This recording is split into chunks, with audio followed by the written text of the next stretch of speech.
ତ ଜଗନ୍ନାଥ ସେମାନେ ତ ଆଜି ଆମର ବାଳୁଙ୍ଗା ଦଳ ଆସି ପହଞ୍ଚିଗଲେ, କହିଲେ ଚାଲ ଟିକେ ଆଜି କାର୍ତ୍ତିକ ପୂର୍ଣ୍ଣିମା ଟିକେ ବୁଲିବାକୁ ଯିବା। ତେଣୁ ଆମେ ଚାଲିଲୁ ସକାଳୁ ସକାଳୁ ବାହାରି 400 ବର୍ଷ ପୁରୁଣା ବରଗଛ ମୂଳେ ଯାଇ ଗାଡ଼ି ଥୋଇ ଦେଇକି ଆମେ ଟିକେ ଦେଖିଲୁ ଚାରିପଟ ଟିକେ ବୁଲାବୁଲି କଲୁ।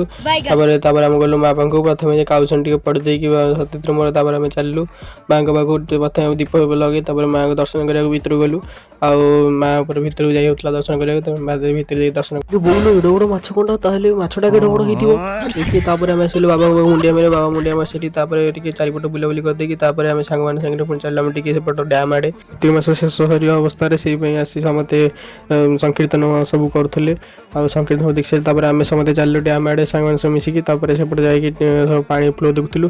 ଆଉ ହାପି ଦୁଃଖୀ ଆତ୍ମା ଭଳି ସାଡ଼େ ପଳେଇଲା। ଆଉ ଦେଖିଲେ ଗାଡ଼ି ଉଠୁ କେତେ କଙ୍କଡ଼ା ଗୋଟେ ଧରି ନେଇଯିବି ଆଉ କାଲି ତ ଛାଡ଼ ଖାଇବି। କିନ୍ତୁ ମୁଁ ଭେଜିଟେରିଆନ୍, ମୁଁ ଆଇଁଷ ଖାଏନି। କିନ୍ତୁ ତାପରେ ହାପିର କିଛି ଭିଡ଼ିଓ କରିଦେଲା ବୋଲି ସତ୍ୟଜିତ୍ ହାପି ଗୋଡ଼େଇଲା, କିନ୍ତୁ ଆମ ମଝିରେ ସୂର୍ଯ୍ୟର ମୋବାଇଲ୍ ବଳି ପଡ଼ିଗଲା। ତେଣୁ ସୂର୍ଯ୍ୟ ମୋବାଇଲ୍ ସେ ନେଇକି ପଳେଇଥିଲା ବୋଲି ଆମେ ଟିକେ ଅପେକ୍ଷା କଲୁ। ତାପରେ ଆସିଲା ଟିକେ ତାଙ୍କ ଭିତରେ ଝଗଡ଼ା ହେଲା। ତାପରେ ସେଠୁ ଝଗଡ଼ା ଖତମ କରି ତାପରେ ଆମେ ଆସିଲୁ।